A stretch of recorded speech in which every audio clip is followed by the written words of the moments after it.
大家好，欢迎来到我的婚介所，我是丽姐。今天又来给大家讲相亲故事啦，感谢大家一直以来的订阅和支持。要是觉得故事精彩，别忘了打赏，请丽姐喝杯茶呀。今天这个故事，那可真是跌宕起伏，笑中带泪，绝对能让你对理想伴侣这事儿重新审视一番。咱们故事的主角是一位38岁的单身女士，叫小丽。说起38岁还没结婚，好多人可能就觉得挺可惜的。在咱们这个社会，大家都讲究年龄越大，压力越大，不少人都觉得早早结婚，早早稳定是好事。但咱都知道，婚姻可不是儿戏，哪能跟挑商品似的，随便选一个就成。特别是像小丽这样年纪稍大些的女性，心里对另一半的要求那是相当高，这在现实里就容易产生不少矛盾。小丽刚来我婚介所的时候，那说的头头是道的。她跟我说，丽姐，我现在都38了，身边的朋友都结婚生子了，我当然也盼着能找到个合适的伴儿，可你晓得，我不想再随便凑合，年纪大了就得找个真心对我好的。我一听她这话就知道她的标准可不低。她接着说，首先男方得有事业心、责任感，得财务独立，最好能有自己的房子车子，还得不吸烟不喝酒，性格的温和，但又不能太软弱，还得有点浪漫情怀。我一听，这要求确实挺具体的。不过咱婚介所嘛，就是帮人牵线搭桥，满足客户需求的。于是我就开始帮他在众多男士资料里筛选合适的人选。还真别说，功夫不负有心人，在一次相亲活动中，小丽认识了小刘。小刘是个月薪6万的主，工作稳定，收入那在同龄人里算是挺高的了。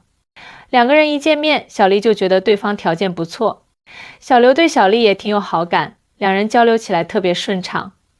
见了几次面之后，就决定开始正式交往。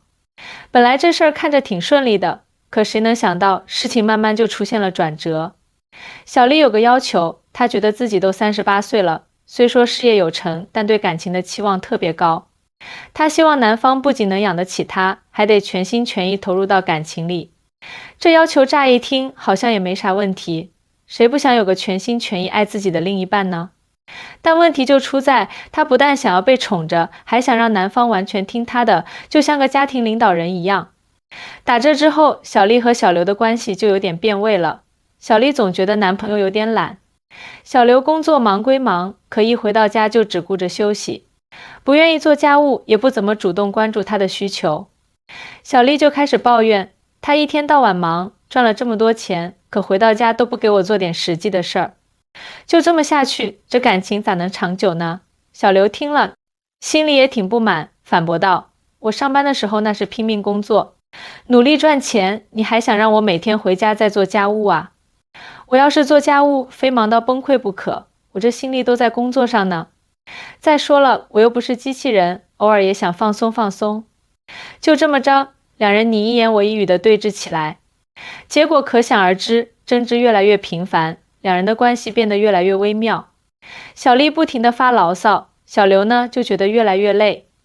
到后来，整个问题的核心就在于，小丽觉得男方懒惰，小刘却觉得自己为这段感情付出了不少，可压根儿没得到应有的理解和支持。眼瞅着他俩关系越来越僵，我这红娘的角色就得赶紧出面了。小丽跑过来跟我抱怨，丽姐，她可真是个懒人，赚那么多钱，每次就只知道赚钱，根本不关心我。你说，难道我什么都得自己做，什么问题都得自己解决吗？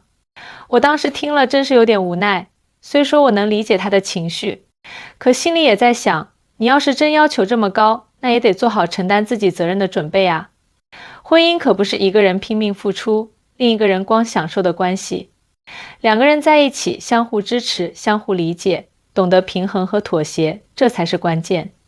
于是我就直接跟他说，小丽呀，你说你不想啥都自己做，想让男朋友来解决问题，可现在他做不到你想要的那样，那咋办呢？你只能自己动手解决啊。这可不是说谁对谁错的事儿，你得理性看待你们俩的关系。要是你觉得他有问题，那就得自己做出决定，换个方式来处理，不然你只会越来越焦虑。其实啊，作为红娘，我一直都觉得感情里的问题，真不是简单的谁对谁错，关键在于怎么沟通和怎么调整心态。小丽的要求其实也不算过分，就是对男方的期待太高了，生活里的一些细节都被他忽略了。他压根儿没考虑到对方的工作压力和个人空间。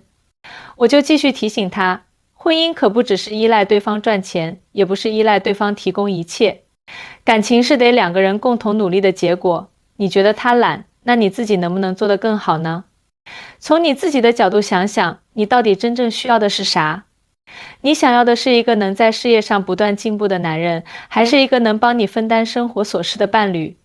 你到底更看重物质上的保障，还是精神上的依赖呢？小丽听了我这番话，沉默了好一会儿。过了一会儿，她跟我说：“丽姐，或许我真的要求太高了，总觉得他赚钱多就应该多做点事儿，多给我点陪伴和关心。但我忽略了他的工作压力其实比我大多了，也许我该换个角度去理解他。”我听他这么说，心里也松了口气。你说，作为红娘，看到自己能帮着大家找到合适的解决方案，那种成就感简直没法用言语形容。每一段感情都需要理解和包容，这可不是简单的对错问题，更多的是要学会相互体谅，找到适合两个人的相处节奏。小丽和小刘后来经过了几次冷静的沟通，关系慢慢好转了。虽说偶尔还是会有点小矛盾，但两个人在尊重对方的基础上，已经能找到一个相对平衡的方式来经营这段感情。最终他们决定结婚。通过这件事儿，我是深深明白了，作为婚恋顾问，咱们的职责可不只是把两个人撮合到一起，更重要的是帮他们清楚地了解自己内心真正需要的是什么，然后理性地去面对感情里的各种挑战。只有这样，每一段感情才能走得更远更稳。所以啊，亲爱的朋友们，可别让一时的冲动和不理性的要求影响了你和另一半的关系。婚姻这事儿不光要有爱，还得有智慧和包容。希望大家都能找到那个值得一生托付的伴侣，幸福美满的过日子。要是你有类似的相亲故事，或者对婚恋方面有啥困惑，随时都能来找我丽姐，我会一直在这儿为你们的幸福出谋划策。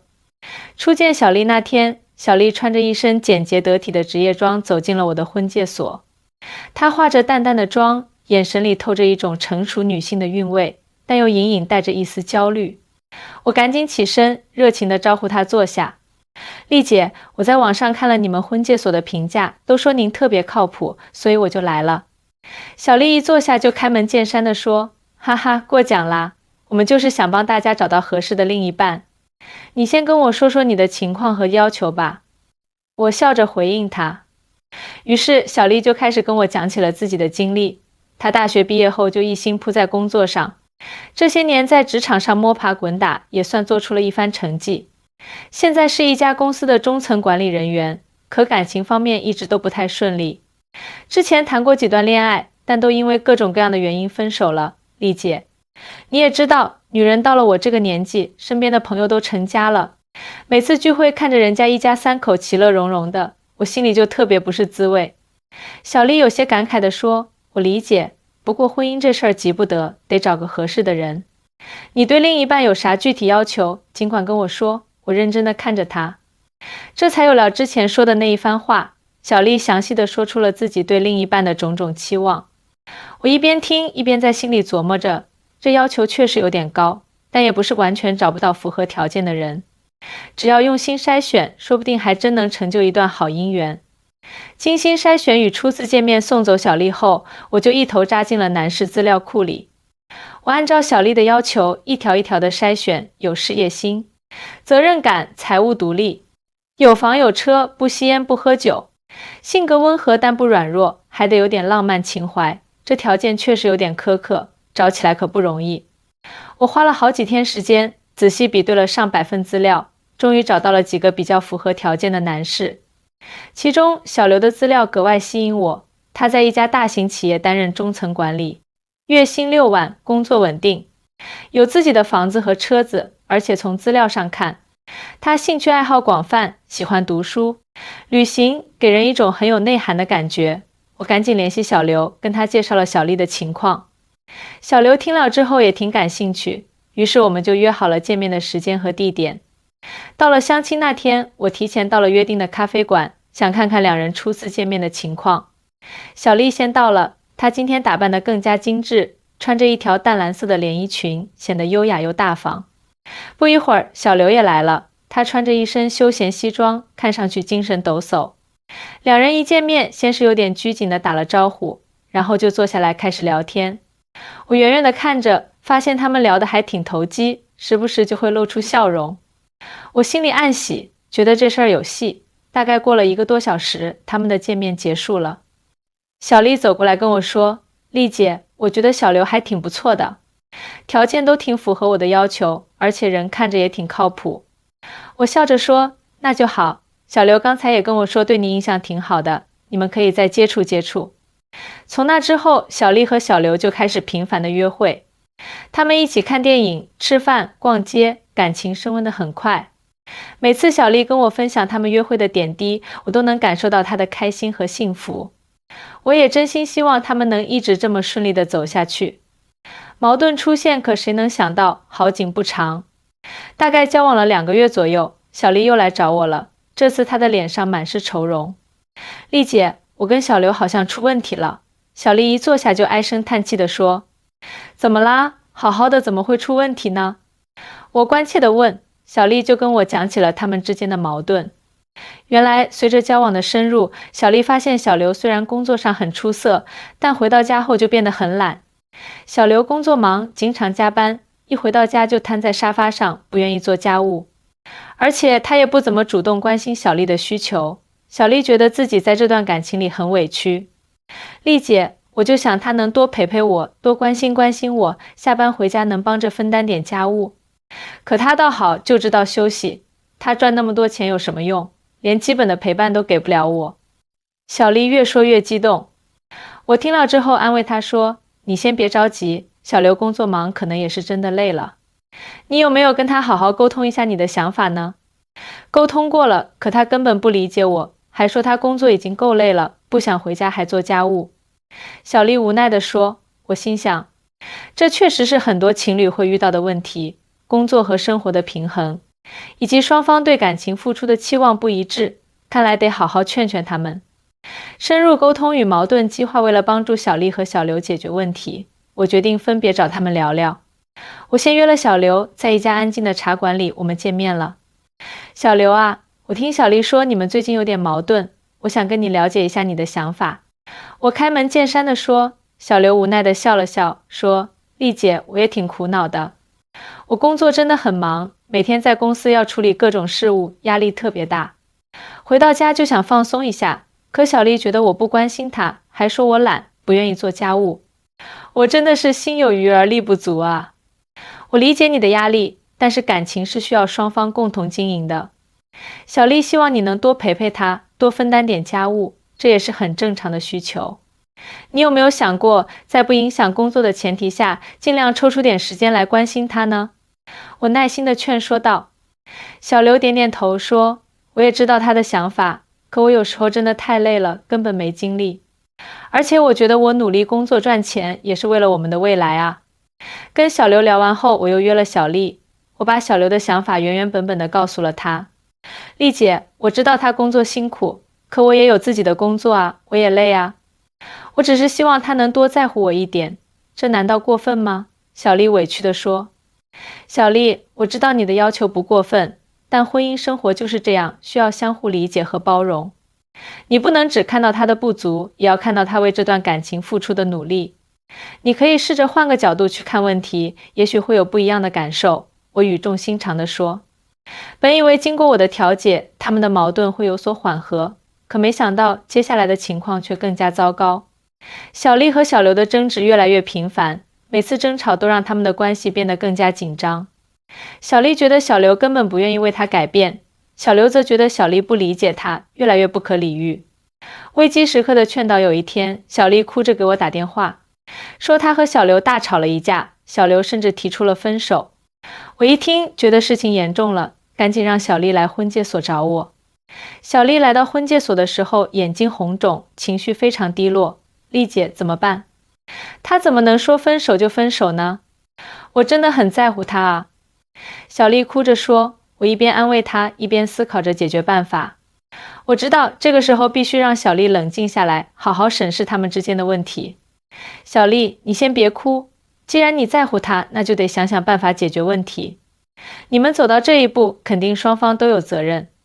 你先想想，你对他的要求是不是真的合理？有没有考虑过他的感受？我认真地说。小丽听了我的话，慢慢停止了哭泣，开始陷入沉思。丽姐，我可能真的太任性了。我一直只想着自己的需求，却忽略了他的压力。我总觉得他赚钱多，就应该多为我做些事情，可我从来没问过他累不累。小丽终于意识到了自己的问题。意识到问题就好，现在最重要的是你要怎么去挽回这段感情。你得跟小刘好好沟通，把你的想法告诉他，也要听听他的想法。两个人相互理解，才能找到解决问题的办法。我鼓励他说。小丽点点头说，丽姐，我知道该怎么做了，我这就去找小刘，跟他好好谈一谈。看着小丽离开的背影，我心里默默祈祷，希望他们能顺利解决问题，重新走到一起。转机与和好过了几天，小丽兴奋地给我打电话，说她和小刘和好了。原来那天小丽去找小刘，真诚地跟他道了歉，说出了自己的心里话。小刘听了之后也很感动，他也意识到自己在这段感情里对小丽的关心确实不够。两人经过深入的沟通，决定一起努力，改变相处方式。从那之后，小丽和小刘的关系越来越好。小刘尽量在工作之余多抽出时间陪小丽，也会主动帮忙做家务。小丽呢，也更加理解小刘的工作压力，不再像以前那样一味的抱怨。看到他们的变化，我由衷地感到高兴。又过了一段时间，小丽告诉我，小刘向她求婚了，她答应了。听到这个消息，我比自己结婚还开心。在他们的婚礼上，我作为红娘被邀请上台致辞。看着他们幸福的笑容，我感慨万千。今天我站在这里，看到小丽和小刘终于修成正果，心里特别欣慰。在他们的感情路上有过波折，有过矛盾，但他们最终都学会了理解和包容，找到了属于他们的幸福。我希望你们在今后的生活中，无论遇到什么困难，都能像现在这样相互扶持，相互理解，携手走过一生。我激动地说。台下响起了热烈的掌声，大家都为这对新人送上了最美好的祝福。通过小丽和小刘的故事，我更加深刻地认识到，作为婚恋顾问，我们的责任重大。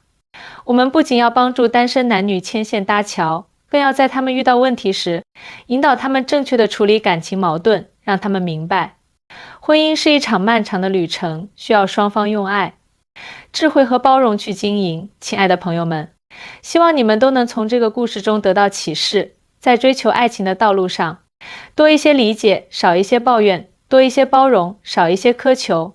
愿你们都能找到属于自己的幸福。要是你们还有什么相亲故事或者婚恋困惑，随时都可以来找我丽姐，咱们一起聊聊。